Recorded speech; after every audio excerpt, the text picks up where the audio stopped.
First story, the mask in the basement. Halloween night is always a mix of excitement and dread in small-town Colorado. I grew up in one of those places where nothing much ever happened, and if you weren't making your own fun, there wasn't much to do. That's how we ended up at the old Langford house. For years, the place had been a local legend. Everyone claimed it was haunted, but no one had ever actually been inside. You know how it goes. Stories about strange noises, lights flickering in the windows, and a basement that supposedly led to a maze of tunnels under the town. All fake, right? At least that's what we told ourselves. It was me, Emily, my boyfriend Kyle, and our two friends, Jenny and Max. We'd grown up together, always chasing cheap thrills.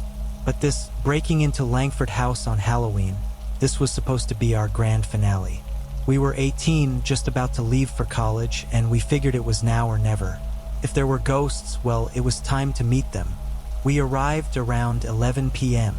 The place was even creepier up close, with its sagging roof, cracked windows, and overgrown yard. The air had that thick, stale smell, like the house had been sitting there for decades, just rotting from the inside out. The front door was locked, but Max found a side window loose enough to pry open. We crawled in, one by one, laughing nervously as the wood groaned under our weight. The inside was worse than the outside. Dust coated everything, furniture draped in old sheets, and that heavy, suffocating silence that makes you feel like you're not alone. "All right, let's make this quick," Kyle said, glancing around. In and out, just enough to say we did it. But we all knew it wasn't going to be that simple. The idea of going to the basement was Max's. He'd heard some rumor about a ritual down there, something to do with the original owners, the Langfords. Jenny didn't want to go, but the rest of us were curious. So down the narrow staircase we went, the steps creaking under our feet. At the bottom, it was pitch black. Our phone flashlights barely cut through the darkness, revealing just enough to see old storage boxes and shelves lined with jars of who knows what. And then, tucked into the corner of the room, we saw it. The mask. It was sitting on a small wooden table, covered in dust, like it had been waiting there for years. A clown mask, faded red and white, with hollow eyes and a cracked smile. Something about it made my stomach turn, but of course Emily, ever the brave one, walked right up to it. "Bet you won't put it on," Kyle teased, grinning.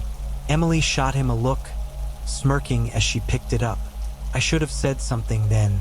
I should have stopped her, but I didn't.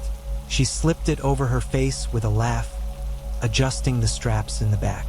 For a second, nothing happened.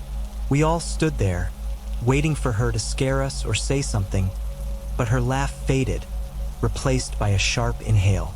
"Emily?" Jenny whispered, taking a step forward. "Are you okay?" She didn't answer. She just stood there, frozen, her breath coming out in slow, heavy gasps. Her hands came up to the sides of the mask, like she was trying to pull it off, but her fingers fumbled over the straps. "Take it off, I said, my voice shaky now. "It's not funny," but she couldn't. That's when she started shaking. Her body jerked violently, her hands clawing at the mask, which seemed to tighten around her face. I rushed forward, trying to help, but the mask wouldn't budge. It was like it had fused with her skin. Beneath it, her eyes darted wildly, her mouth opening in a silent scream. Kyle and Max grabbed her, trying to yank it off, but it was like it had become part of her. She stumbled back, pushing us away. "I see them," she muttered, her voice muffled and distant. "They're everywhere." "What are you talking about?" Kyle asked, panic rising in his voice. "The shadows? They're moving, watching, whispering." Emily's voice was low, hollow, like it was coming from somewhere far away. She wasn't herself anymore. Suddenly, she let out a blood-curdling scream and bolted up the stairs. We chased after her, but she was fast, too fast. By the time we got to the first floor, she was gone, just vanished into the night. We searched for hours, calling her name, checking every street and alley near the house, but there was no sign of her. The police were called, but they didn't find anything either. Days passed and Emily was still missing. Then, 3 nights later, the call came. They'd found her, walking alone in the middle of a highway, miles from town. She was still wearing the mask. When we got to the station, I almost didn't recognize her. The mask was still there, but it wasn't just on her face. It was her face. The skin had grown over it, like it had been absorbed, twisted into a grotesque blend of flesh and plastic. Her eyes, barely visible through the small slits, were empty, void of anything human. She didn't speak. She didn't even look at us. The doctors said it was some kind of psychotic break, but we knew better. That wasn't Emily anymore. We don't talk about it now. Max moved away, Jenny stopped hanging out with us, and Carl drinks too much these days, but none of us are the same. Sometimes I still hear her, Emily. At night, when everything's quiet, I hear her whispering my name. And when I close my eyes, I see the mask and the shadows behind it. I don't think they ever let her go, and I'm afraid they're coming for me next. Second story, the pumpkin doll. I was never one to believe in superstitions. Growing up in the middle of nowhere in Oregon, I had better things to do than worry about old wives' tales or local legends. But sometimes I wish I had paid more attention to the warnings. It was mid-October, and the town was hosting its annual Halloween fair, something I usually found boring, filled with tacky decorations and cheap thrills. But this year, my friends practically dragged me out of the house to go. So there I was, walking through rows of booths selling caramel apples, fake spider webs, and plastic skeletons. That's when I saw the doll. It wasn't like the other things people were selling. Tucked away at a small booth near the end of the fair, there was an old woman sitting behind a table, her booth barely lit by the flickering orange glow of a single lantern. On the table was a single doll, handmade, with a body sewn from old fabric, and its head. Its head was a small, intricately carved pumpkin. The detail was unsettling. Tiny eyes, a crooked grin, and those hollow, empty sockets that seemed to stare right through you. I don't know why I felt drawn to it, but I did. I approached the booth, running my fingers over the rough stitching of the doll's body. "You've got a good eye," the woman said in a low, raspy voice, causing me to flinch. "That one's special." "Yeah," I asked, half interested. "What's so special about it?" She leaned forward, her face barely visible in the dim light. "That's not just any doll. It's not meant to be decoration. Don't treat it like one, or you'll regret it." I almost laughed. "What's it supposed to be, then?" "A good luck charm." The woman's eyes narrowed, her voice becoming more insistent. "I'm serious, girl. Don't leave it sitting on a shelf. It's meant to be kept away, safe, protected." I shrugged, tossing a few bills on the table before taking the doll. "Yeah, sure. I'll keep it safe," I said, mostly to humor her. But as I walked away, I could feel her eyes following me, and for some reason, a chill crept up my spine. That night, I didn't think much of it. The doll seemed like the perfect addition to the Halloween decorations I had been too lazy to put up until now. I placed it on the shelf in my room, right between a plastic skeleton and a fake cobweb I had thrown together. It fit in perfectly with the rest of the Halloween junk. That's when the weird stuff started happening. It was subtle at first. Small noises in the middle of the night, soft creaking like floorboards shifting, or the rustle of something dragging across the carpet. I brushed it off as the house settling or maybe the wind outside. But then the doll started moving. I know how crazy that sounds, but I swear it wasn't where I left it.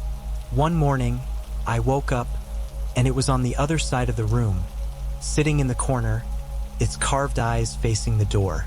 I tried to convince myself I must have moved it, maybe knocked it off the shelf, but deep down, I knew I hadn't touched it. Things escalated when my friends came over a few nights later.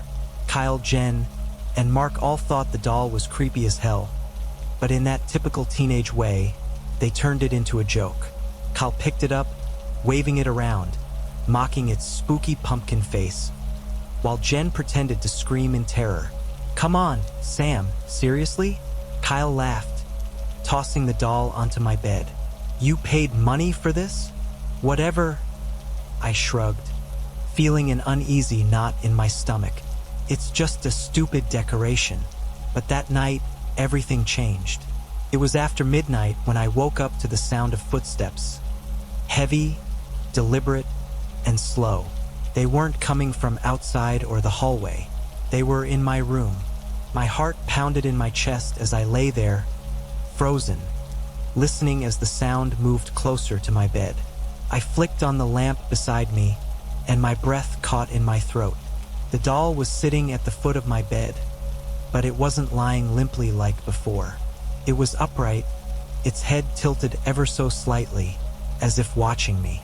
I shot out of bed, throwing the doll into the closet and slamming the door shut.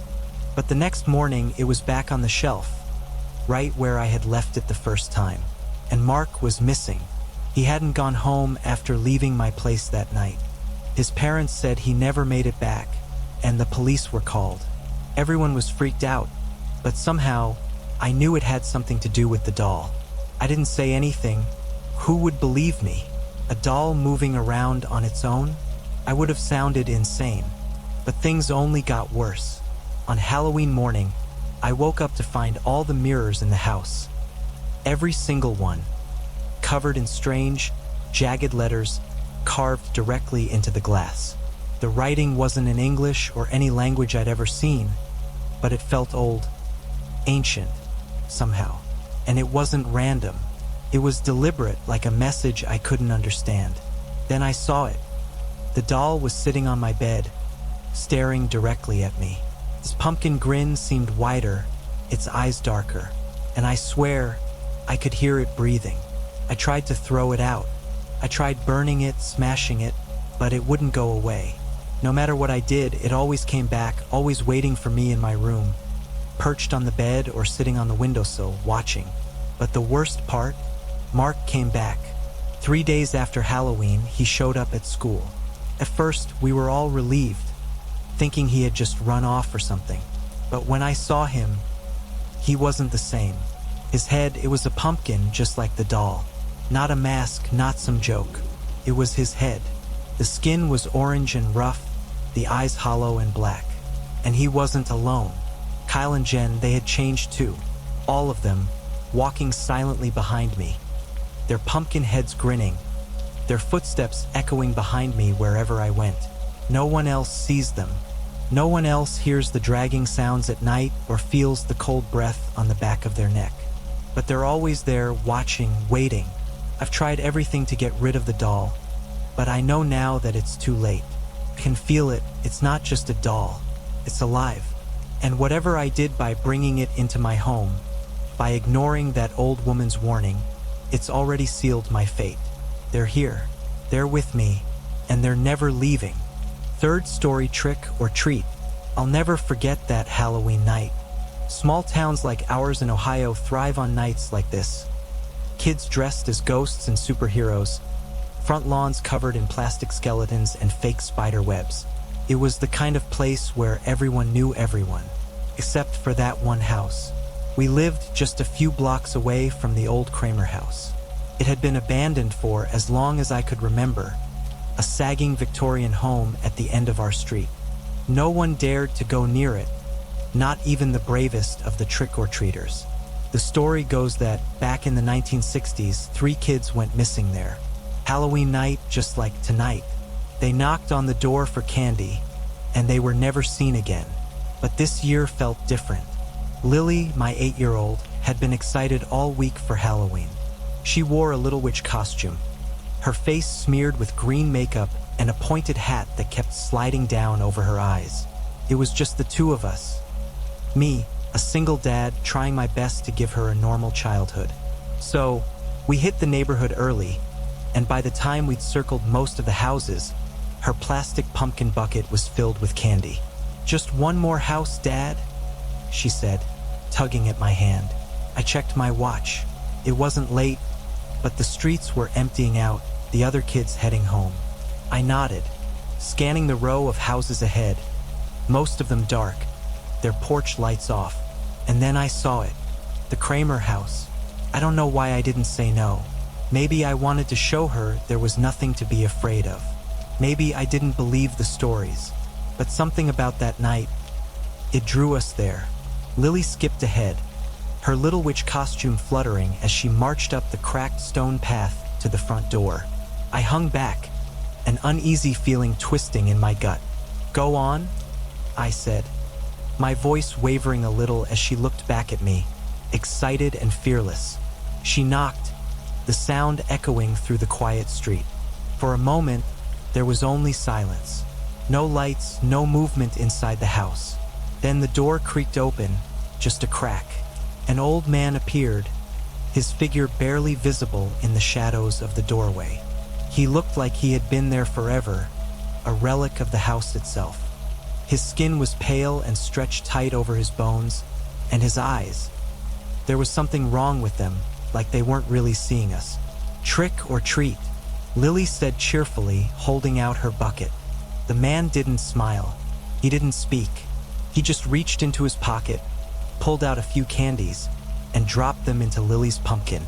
His hand lingered a little too long, brushing against her fingers. "Say thank you," I called, my voice shaky.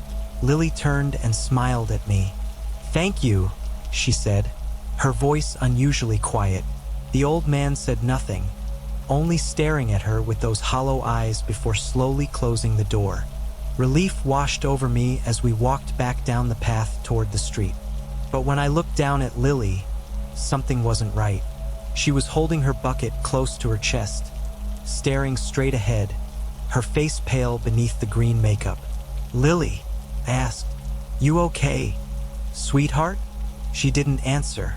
She just kept walking, her steps slow and deliberate, like she was somewhere far away. "Lily," I crouched down in front of her, gently taking her hand. Her skin felt cold, much colder than it should have been. She looked up at me then, but her eyes, they didn't look like hers anymore. They were glazed over, distant, like she wasn't seeing me at all. "I have to go back," she whispered, her voice barely audible. "What? Go back where?" "To the house. He's waiting for me." A chill ran down my spine. I knelt down, gripping her shoulders, trying to snap her out of whatever this was. "Lily, what are you talking about? Who's waiting for you?" She didn't answer, just stared past me, her lips moving silently as if she was repeating something over and over. I glanced back at the house. The porch was dark again, as if no one had ever been there. But I'd seen the man. I'd seen him give her the candy. I grabbed her hand. "Let's go home." She didn't resist, but as we walked, she started whispering. At first, I couldn't make out the words, but they grew louder, more insistent. "He's waiting. He's waiting. I have to go back." I was officially freaked out now. My heart was pounding, and every step felt heavier, like we were dragging the weight of the house with us. I wanted to get her home, lock the doors, and forget this ever happened. But the words kept spilling from her lips, over and over. Back at home, I tucked her into bed, hoping that some sleep would shake whatever weirdness had gripped her. I kissed her forehead, but she barely acknowledged me, her eyes staring blankly at the ceiling. And then, she whispered it again. "He's waiting for me." I spent the next few hours pacing the living room, my mind racing. What had happened at that house? Who was that man? Finally, I couldn't take it anymore. I needed answers. I needed to know what was happening to my daughter. I grabbed my jacket and headed back to the Kramer house. The streets were deserted, and the air was colder than it had been earlier. As I approached the house, that feeling of dread returned, sinking deep into my bones. The house looked even worse now, like it had been abandoned for years. The porch was sagging, the windows were boarded up, and the front door hung crooked on its hinges. I knocked. Nothing. I knocked again, harder this time, the door rattling in its frame. Finally, I pushed it open. The inside was worse than I expected. Dust and cobwebs covered everything. The wallpaper was peeling, and the floorboards creaked under my weight. There was no sign of the old man, no sign of life at all. I wandered through the house, calling out, but all I got in return was silence. I was about to leave when I saw it, the candy wrapper on the floor. It was one of the same pieces the old man had given to Lily. But how? The house had been empty for years. I did some digging after that. I talked to a few neighbors, some of the older folks who had lived in the town their whole lives. That's when I learned the truth. The man who had lived in the Kramer house had died decades ago, shortly after the 3 kids disappeared. People said he was the one who took them, though no one ever found the bodies. Some said the house was cursed, that it trapped the souls of anyone who entered on Halloween night. Lily never got better. She still whispers those same words every night. He's waiting for me. I have to go back. It's like she's stuck, repeating the same moment over and over, trapped in a loop I can't break. I don't know what happened that night. I don't know who or what gave her those candies. But I do know this, whatever came out of that house, it wasn't my daughter anymore. 4th story, the party that never ended. I'll never forget that Halloween night in New Orleans. It was supposed to be just another party, another chance to blow off steam, maybe hit up some haunted houses, and indulge in the city's infamous Halloween scene. But when my friend Mark got an invitation to a private party at an old mansion just outside the city, none of us could resist. The invite itself was strange, a thick, embossed card that looked like it was straight out of the 1800s. La Nuit Eternelle was scrawled across the top in elegant cursive. Beneath, it simply read, "A night of revelry awaits. Costumes required. Midnight approaches." Sounds like a total gimmick, I had said, tossing the card on the table. But Mark was all in, and soon, so were the rest of us. Tina, Dave, and Carrie. We were already dressed for Halloween, so why not check out what sounded like the party of the year?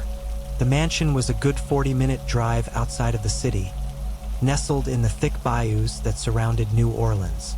As we pulled up the long, winding drive, the house came into view, a sprawling 2-story estate with dark, ivy-covered walls and wrought iron balconies. The place was grand, yet off. Something about the way it loomed over the grounds felt oppressive, as if it had been watching the years go by, untouched by time. The driveway was packed with old-fashioned cars, all from the 1920s and 30s. Sleek black sedans with running boards, the kind you'd see in gangster movies. I figured it was just part of the theme. Everyone was really committing to the aesthetic, after all. We got out of the car, and I remember the air feeling heavy, almost thick, like we had stepped into a different world the moment we crossed onto the property. The house blazed with light, chandeliers visible through the large, arched windows, and we could hear music drifting out, soft and lilting. But not modern music. It was old, the kind you'd expect to hear on a scratchy record or gramophone, with eerie violins and a slow, haunting rhythm. Inside, the party was already in full swing. People danced in the grand ballroom, their costumes elaborate and far more detailed than anything we could have pulled together from a pop-up store. The guests were dressed in antique gowns, suits with tails, and finely crafted masks. I was impressed, but as I took it all in, something nagged at me. Everything felt too perfect, like it was staged, but I couldn't put my finger on why. "Let's grab a drink," Mark shouted over the music, already heading toward the bar at the far end of the room. The bartender, an older man with slicked back hair and a pointed mustache, served us without a word. The liquor burned down my throat, heavier than anything I was used to. But as I sipped the drink, I started to relax. For a while, everything was great. The drinks flowed, the laughter felt real, and the atmosphere had an almost magical quality. But after an hour or so, something began to feel off. "Hey, have you guys noticed something weird?" Tina asked, her voice low. She was standing next to a group of masked women who were talking in low, secretive voices, their eyes occasionally glancing in our direction. "Yeah," I agreed, looking around. Where's everyone's phones? Not a single person was holding a phone. No one was texting, snapping photos, or even checking the time. In 2023, that was unnatural. I pulled out my own phone, only to see that I had no signal. None of US did. We laughed it off at first, joking about how maybe the house was so old it blocked out all the cell towers. But then Dave pointed out something that made my blood run cold. Check out the cars out front. They're all ancient, like collector's items or something. I hadn't paid much attention when we arrived, but he was right. Every car outside was from another era, no modern vehicles at all. As we looked around, I noticed more strange things. The lighting came from candelabras and gas lamps, not a single bulb in sight. And the music, there was no DJ, no sound system, just that same eerie tune playing on an old gramophone that sat in the corner of the ballroom. Then there were the guests. At first glance, they seemed like any other partygoers. But the longer I watched them, the more I realized they weren't moving right. Their movements were too fluid, too synchronized, like they were following some kind of invisible rhythm we couldn't hear. And their faces, those masks, the eyes behind them were dull, glassy, lifeless. "I want to leave," Carrie whispered, grabbing my arm. Her face had gone pale, her costume suddenly feeling too tight, too hot. "Something's wrong, Jason. We need to go. Now." We made our way to the front door, but it wouldn't budge. No matter how hard I pushed or pulled, it was locked. The massive iron door didn't have a keyhole, no visible lock at all. Panic started to rise in my chest as Mark and Dave tried the windows, also locked tight, sealed from the inside. I felt a presence behind me and turned to see one of the guests, a tall man in a black mask with gold embroidery, watching us. His lips curled into a slow smile, his teeth unnaturally sharp. "Leaving already?" he asked, his voice cold and smooth, sending a shiver down my spine. "We're just looking for some air," I lied, trying to keep my voice steady. He tilted his head, still smiling. "The night is young. You should stay. The party never ends." My blood ran cold. His words felt like a warning, but there was something else, too, like it was a statement of fact. Behind him, the other guests had stopped dancing. They were watching us now, their eyes gleaming behind those elaborate masks. Slowly, they began to approach, their movements unnaturally graceful, their feet barely touching the floor. I backed away, heart racing. "We need to get out of here." Suddenly, the gramophone's music stopped. The air in the room seemed to thicken, and a deep, hollow chime echoed through the mansion, midnight. The guests around us began to change. Their masks fused to their faces, their skin turning pale, almost translucent, their limbs elongated, their fingers twisting into long, bony claws.